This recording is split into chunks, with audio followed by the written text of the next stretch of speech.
This is your daily dose of all things royal.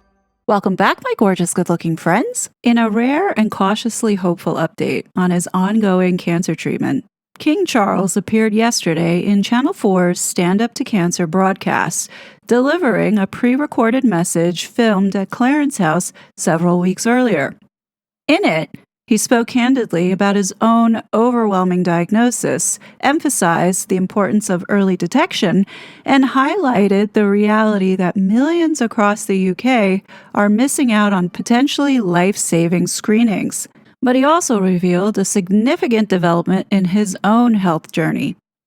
Today, I'm able to share with you the good news that thanks to early diagnosis, effective intervention, and adherence to doctor's orders, my own schedule of cancer treatment can be reduced in the new year, the king said. This milestone is both a personal blessing and a testimony to the remarkable advances that have been made in cancer care in recent years. Testimony that I hope may give encouragement to the 50% of us who will be diagnosed with the illness at some point in our lives. He continued, while avoiding the word remission in this video, a Buckingham Palace spokesperson confirmed that the king's recovery has reached a notably positive stage. King Charles is understood to have been receiving weekly treatment since announcing his undisclosed cancer diagnosis in February 2024. On the surface, I can acknowledge that this was presented and framed as positive news. It's clear that it was carefully scripted and deliberately delivered. By now, I would hope we've all seen how the royal family is highly strategic in how it communicates with the public, using precise language to tightly control the narrative, like, most famously, recollections may vary. On the surface, the messaging that was given is hopeful, it's reassuring, and positioned as a call to action to help save lives. I mean, who doesn't want to hear about this kind of stuff? Now, where this falls short for me is the vagueness surrounding his cancer diagnosis and treatment. Now, hear me out. While I understand and respect the king's right to privacy, he is entitled to disclose only what he feels comfortable sharing. But what doesn't sit well with me is that he speaks publicly about witnessing advancements in cancer research and treatment, yet provides no context for how those advancements are helping him.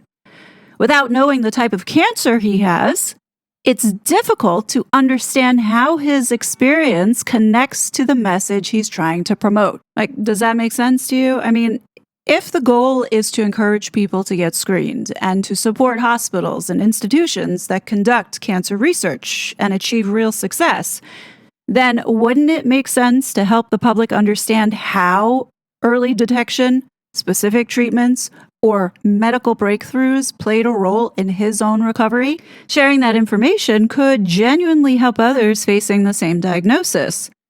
What is the purpose of announcing a cancer diagnosis to the public, but not sharing anything about how you're fighting it? I can tell you with certainty that there are undoubtedly people who would want to know that if they have the same type of cancer as the king. There may be a similar treatment path or protocol that has proven effective. Yet, whenever this point is raised, I see many people fiercely defending his choice not to disclose further details. I mean, that's fine and all, but then why disclose the diagnosis at all? Now, the reason why I have such an issue with this is because it hits very close to home for me. Around this same time of year, my father was diagnosed with stage 4 lung cancer, and he passed away shortly after Christmas. During this period of time, I remember desperately searching for success stories and researching emerging treatments, such as the cyberknife, in hopes that it might shrink the tumors that metastasized his brain and give him a chance to survive. I wanted to know what was working. If, let's say, this was at that time I had seen the king, who appeared to be visibly improving, had disclosed that he had the same type of cancer and was responding well to treatment, I would want to know what his treatment involved, simply to consider whether it might have been an option for my father. I think any reasonable, caring person would feel the same way. Now, sharing just some thoughts here.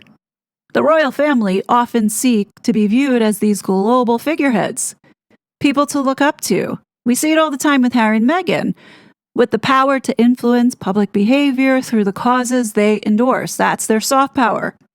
Given that role, doesn't logic suggest that withholding information about what is actively helping you recover feels, at best, incomplete and, at worst, somewhat self-serving? The king told the world he had cancer, inviting public concern and sympathy. But what tangible benefit did that disclosure bring to the public if it wasn't accompanied by transparency? Especially when your position is, in many ways, that of a highly influential public figure. Look, I'm glad to hear that the king is getting better. But I have to ask, who does this announcement actually benefit? Cancer is a massive money-making industry, and it is also incredibly costly, especially within systems of socialized medicine, like what they have in the United Kingdom. Now, it's my opinion, but I don't think this is truly about helping other people live longer. It really is about stabilizing and stimulating the economy. If the primary goal were genuinely to help people, we would know the specific type of cancer King Charles has so that others might benefit from that information. That's just common sense. Now, how many of you knew that in June of this year, a cost of cancer report led by researchers at the University of Leeds and commissioned by Cancer Research UK, which King Charles is the patron for, revealed that cancer is costing the UK economy billions of pounds each year, not just in healthcare spending, but in lost productivity and unpaid care? Raise your hand if you knew that. The study found that between £7.6 billion and £11.6 billion is lost annually in paid productivity due to lives cut short by cancer, with additional economic losses from people being unable to work and the large burden of informal caregiving. The report also highlighted that patients and families face significant out-of-pocket expenses and that gaps in data mean the full cost isn't yet fully understood. The researchers argued that greater emphasis on prevention and early diagnosis could both save lives and reduce these economic losses, urging policy action as the UK prepares a national cancer plan. And so they did at the command of King Charles in July of 2025. The NHS 10-year plan places a strong emphasis on cancer prevention and early detection, committing £2.2 billion to tackling health inequalities by expanding screening, diagnostics, staffing, and outreach in underserved areas, with the goal of diagnosing 75% of cancers at stages 1 or 2 by 2028. Rather than isolating screening as a single cost line, the plan embeds it with broader investments in infrastructure, digital transformation, including up to £10 billion for AI tools and integrated data systems, and prevention policies aimed at reducing long-term healthcare burdens so you can work more. Continued funding for cancer research remains a priority despite high drug development costs, while early diagnosis is framed as both a life-saving and cost-effective strategy. Overall, the plan seeks to improve survival, boost productivity, and generate long-term savings by shifting care from reactive treatment to proactive prevention and earlier intervention. Princess of Wales returns to work at her own pace. She's sharing more about her journey. During a more personal visit, she met cancer patients and staff at Colchester Hospital, speaking about the roller coaster of a diagnosis, treatment, and what comes next. We put on sort of brave-faced stoicism through treatment. Treatment's done. Yeah. So I can crack on and get back to normal again, but actually the phase afterwards is really difficult. The 43-year-old princess announced she was in remission back in January, though never shared what type of cancer she had.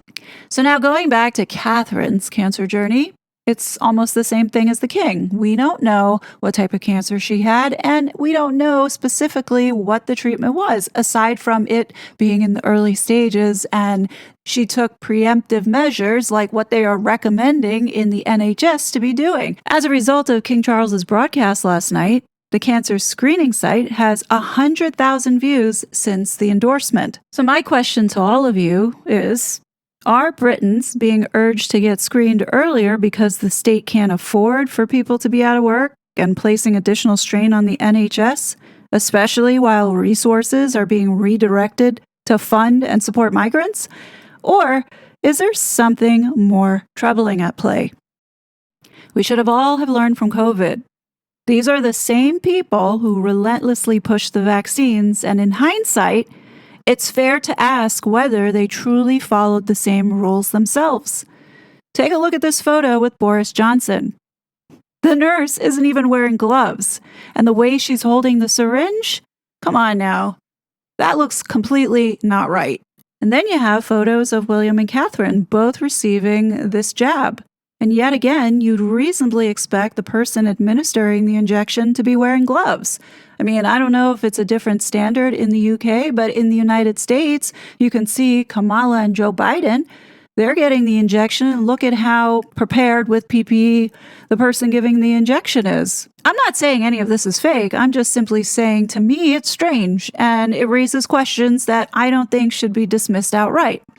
I mean, look at how many people profited off of the backs of the taxpayer during the COVID pandemic. In the United States alone, we had hospitals and doctors reporting COVID cases and putting people on ventilators because the payout was more due to all the emergency funds that were being given. Then in the United Kingdom, there also was abuse happening. Here's a guy who made £2.5 million a week just by selling COVID tests. And, we're coming to find that not all of them were accurate. So in this case with the UK, could encouraging tests early and cancer goes undetected until it's too late? Or something is detected and a so-called preventative treatment is prescribed, one that conveniently drives long-term revenue for pharmaceutical companies, much like what we saw during COVID. And the timing, you have to look at the timing of everything. Just yesterday or a day ago, triple-negative breast cancer vaccine shows promise in early clinical trial. This was breaking news. Could part of this preventative measure be now including more vaccines?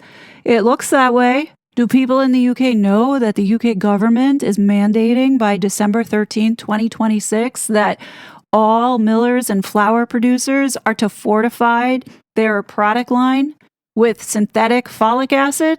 Think about that for a second. We're talking about bread, pasta, flour, cereal. So they really want people to believe that this massive change to production of food, essentially your grains, is coming from a study that they did on 200 babies that had birth defects. 200 babies, millions of dollars being pumped in to change the whole system over 200 babies with birth defects. So now the food that's going to be ingested is going to have concentrations of synthetic folic acid. Well, there's a lot of controversy over putting in this synthetic folic acid, which is linked to accelerating cancers, especially in breast cancer. Now, if I didn't know any better, you would think that these people are seriously trying to kill everybody. And you know who's behind supporting this synthetic folic acid all the way? And that would be the Bill and Melinda Gates Foundation. Now, it should be no surprise that these sickos are probably chomping at the bit for another vaccine. So now what the problem of this is the government mandating that the food production for wheat and flour all be contaminated with this synthetic folic acid. Then you also have their obsession with carbon and wanting to get rid of livestock and printing fake meat with cancer cells. But don't worry, folks. That's why we're on this campaign, to tell you to get cancer screening early. But even if we don't detect anything early on, we probably will tell you that we've detected something. Because at the end of the day, this is not about caring for you. This is about stimulating the economy. How are we going to make money off of this? The real question is, do you trust these people making these decisions and telling you what you should be doing? I certainly don't. Not after what I've watched unfold over the past 5 years, particularly the influence wielded by Prince Harry and Meghan Markle and its impact on the United States. And we have seen the royal family has done nothing to stop it. The role the UK is playing in advancing a broader globalist agenda is real, and King Charles has been a part of it for decades and is still involved, still influential, and still helping to drive it forward. What sickens me is the willful ignorance surrounding King Charles's involvement in the security apparatus of the United Kingdom. Most people don't even realize that the king commanded this document, the nation's Homeland Security Strategy. Within it are explicit endorsements of NATO expansion, policies that risk provoking World War III, and the normalization of online surveillance and suppression. The National Security Strategy 2025, Security for the British People in a Dangerous World. Yet there is a glaring omission in this report. There is no mention of the ongoing crisis of children being groomed and raped by ethnic gangs, a problem enabled and exacerbated by open border policies. Even more disturbing is the hypocrisy in the royal family's public messaging. Did you know the last 16 days were dedicated to activism against domestic and gender-based violence? The royal family highlighted Queen Camilla's work supporting women affected by domestic abuse, and they also promoted Sophie's advocacy for young girls facing human rights abuses in other countries. But there was silence, absolute silence on the abuse of these little girls happening within the UK itself. Just a couple days ago, the most recent example exposed in this LBC investigation where 8-year-old girls were allegedly trafficked by a Met police officer to an MP and a judge at the Dorchester Hotel. The royal family is making their message very clear. The human rights of these little British girls don't matter. They only matter when they're safely happening somewhere else and is part of the UN globalist agenda. Yeah, I am truly disappointed in the royal family. Disappointed that they would support such an evil agenda that is not only harming their own people, but erasing their national identity and culture. How are you going to look the other way when the most vulnerable are being subjected to the most horrific things by animals that have illegally entered into the country and being encouraged and supported by authorities that are supposed to be keeping people safe? And they don't want you to call them out on it. Because what's even more upsetting about this is the blatant effort to control and suppress discussion of this behavior anywhere online. I called attention to this horrific situation and questioned why the royal family refuses to focus on the human rights of these little girls enduring unimaginable conditions. And for that, my post was censored and deliberately given limited visibility under the label of hateful content. Now, if you look at this, what's so hateful about this? The facts are not hateful. Yeah, I think at this point, it's fair to ask, what is the purpose of the royal family if it is obvious they are ignoring their subjects? In looking at this, nothing I said here was false and nothing I said here was hateful. What that tells me is simple. The royal family's PR communications apparatus is censoring yet again. We've all seen this playbook before. When people raised questions about Meghan Markle's so-called moon bump, discussion was quietly throttled. Now it's happening again. They don't want these conversations happening because they make them look bad. Instead of addressing the issue, they allow it to continue while silencing those who speak out, all to avoid ruffling the wrong feathers. And the reason why I'm speaking out about this is not to pick on King Charles or the royal family, but it is to point out that this is wrong. And just because you are fans of the royal family doesn't mean that you can't criticize and say, look, this is a family that you would think value children and would want to see this come to an end, but they have done nothing. And that's where I have the issue here. Here in the United States, at least we have done something about stopping the flow of migrants and children coming in here and being trafficked. We lost 400,000 children over the past 4 years during the Biden administration. Now, where are those 400,000 children? Sure, am I a little annoyed that it's not being talked about, it's not being mentioned, especially since we had a congressional hearing this past week with Kristi Noem? Absolutely. But America right now is putting out a lot of fires due to what these globalists have done over the past 4 years, and then prior to that, another 8 through Obama. These globalists that we talk about, who belong to the World Economic Forum, NATO, the UN, and the World Health Organization, are a major source of the West's destabilization and America's weakening. The globalists have not retreated. They are actually accelerating, pushing chaos to regain power, and we're seeing it play out. One of the clearest examples of that is seeing the aggressive push to regulate online speech.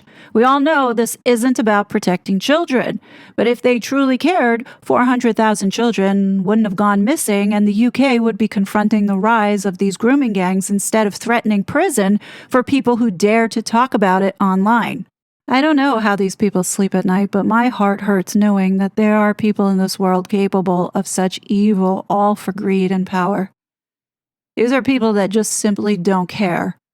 What makes it even more painful is watching the hypocrisy and the calculated PR manipulation surrounding the royal family and knowing they have lied on certain fronts. The Harry and Meghan saga and those 2 invisible children in the line of succession is just one example out of many. You see, the late Queen gave the world a sense of security and continuity. Her image stood as a pillar of stability, and while it may be symbolic at times, she understood the importance of appearing to serve the people. She would occasionally throw a bone to the public, making it feel as though the citizens still mattered. With this king, I haven't seen any of that. And since the late Queen's death, that sense of compassion is gone. There is no longer even the appearance of concern, and it has become clear that the entire family is aligned with a deeply troubling agenda.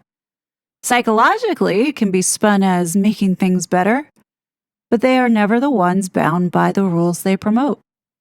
Do you really think they will be eating synthetic folic acid or lab-printed meat to limit access to livestock? Do you really think that they're going to stop flying private jets or submit to confinement in so-called 15-minute ghettos? Do you think they will ever place their own children in situations where they could be preyed upon, groomed, and worse, raped? Or do you think any of them will need to get a digital ID so every facet of their life could be tracked and monitored? Of course not. All those rules that they're putting together will not apply to any of these people who are creating them and implementing them. Yeah, when we look at the globalist elite as well as the royals, understand the work that they do. Under this so-called banner of influence and humanitarianism, all these oligarch and billionaires, it's not about sacrifice or shared responsibility or making the world a better place for the children.